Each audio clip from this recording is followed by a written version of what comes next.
बिस्मिल्लाहिर्रहमानिर्रहीम। अस्सलामु अलैकुम।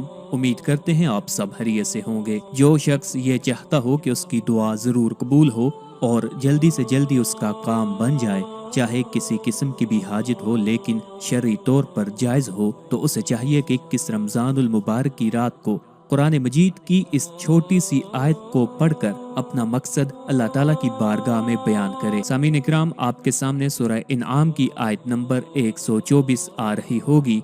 बारगाह खुदाबंदी से अपने काम की तकमील करवाने के लिए अमल का शुरू इस तरह कीजिए कि मज़कूरा आयत पढ़ना शुरू कीजिए। जैसे ही आप लफ्ज़ अल्लाह पर पहुँचे वहाँ रुक जाएं। इस आयत का आगे का हिस्सा छोड़कर अल्लाह ताला से अपनी सारी मुरादें मांगे। जब आप अपनी सारी मुरादें मांग लेंगे तो फिर आयत का आगे का हिस्सा पढ़िए। इंशाअल्लाहुल अज़ीज़ आप जो भी दुआ मांगेंगे वो दुआ ज़रूर कबूल होगी।